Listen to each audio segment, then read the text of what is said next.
Oh, hello, hey, it is I, the one and only me, Kellen. I hope that you're having a great day today, and I am super excited about what we get to talk about today. Now, we'll get to talk with my friend and yours, Doug the Grocer. Give us a wave, Doug.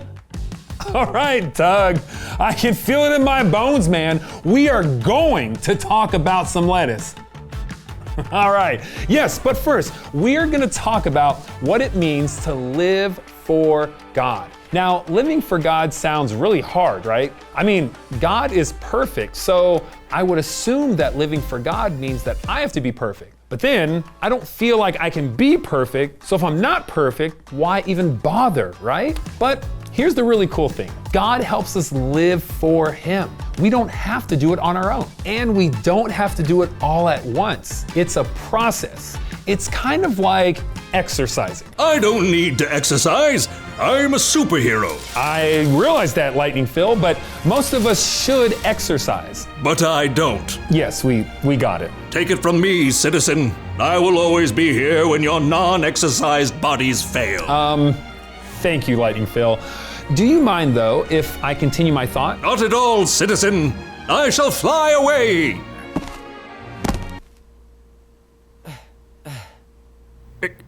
Later. As I was saying, exercising. Sometimes when I make a commitment to exercise, I have a real hard time following through. I can't tell you how many times I've tried to start, and maybe 1 or 2 or even 3 weeks into it, nada, I was done. But when you have someone with you who will be there whenever you try to exercise, it can be a huge help. Now, when you make a commitment to live for God, you have someone there to help you.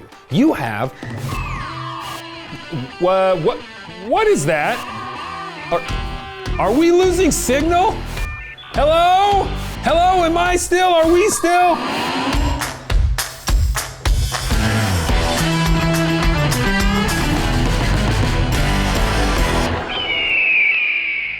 Hello, string beans. I'm Johnny Explosion, bodybuilder, fitness coach, and sign twirler for the We Buy Gold store. And I train people like you to become big, strong, and handsome like me. But I can't show you how to train on my own.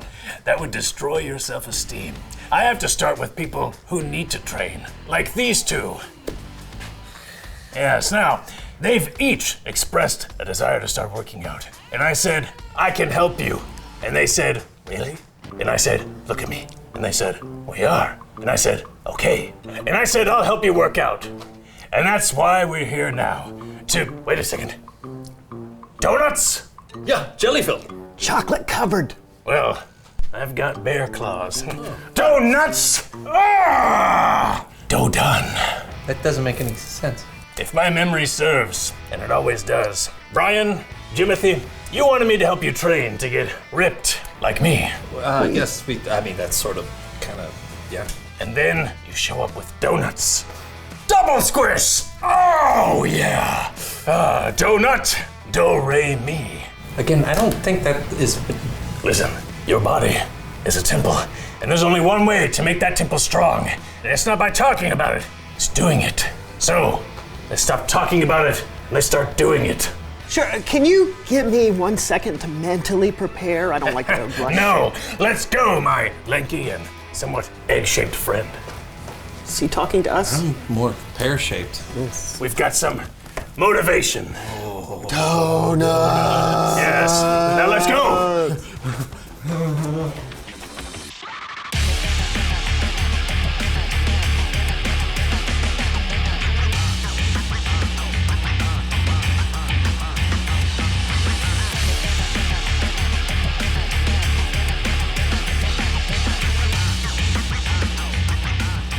Great job, fellas. Now, how do you feel?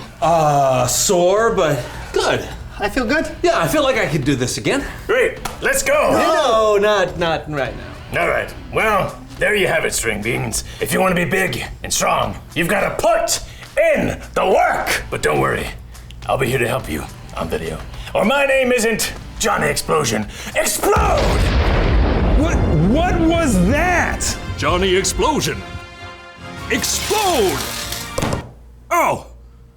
Oh, yeah, I got that part.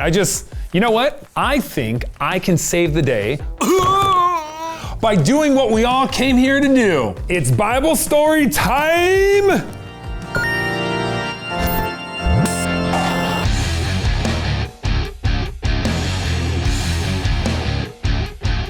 Jesus, God's perfect son, taught people how to live for God. Some religious leaders called Pharisees thought you had to earn God's love by following a whole bunch of rules. But Jesus wanted people to know living for God was about more than rules. It was about... It's Bible story times! Man. Hello, Brandon! Hey, what's up? Huh? No, I don't mean... I guess you're here to help with the Bible story, so why don't you... Huh? No, I mean... Tell everyone who you are. Yeah, my name is Horvath, and I combined the mental trainings of learning the Bible with the physical trainings of making your muscles bigger. I'll tell the story, and Horvath will give us exercises to help us remember it. Yeah, let's do this! Okay, so one day Jesus was out walking through town when he came upon a tax collector. He stuffs animals? Oh, no, that's a taxidermist. Jesus came upon a tax collector. His name was Levi, also known as Matthew. Levi's job was to collect money for taxes from all of his neighbors to give to the Roman government. Now, most tax collectors ended up taking a little extra for themselves, so they were not well liked. Right, Levi stoles? Probably. Oh, stealing's bad! That's true. So as disliked as Levi probably was, guess what Jesus did when he came up to Levi? He told him to do 30 push-ups? No. He made fun of him? No. He told him to do 30 push-ups? No. Jesus walked right up to Levi and he said, follow me. Wait! First exercise! Okay, I call this me? Because that's what Levi was probably thinking. Okay, first you squats down like you are sitting at the tax collector's table. Brandon, you must do this with me. Come on. You squats down with your arms wide, and then you stand up and you bring your arms in to say, oh, me?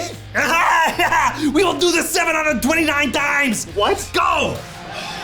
1, 2, staples. Dandruff, 729. Okay, what's next? Levi, who had to be shocked by the fact Jesus spoke to him, stood up and left everything to follow Jesus. What? He turned his back on tax collecting and chose to live a new way. He turned his back? Yes, like that.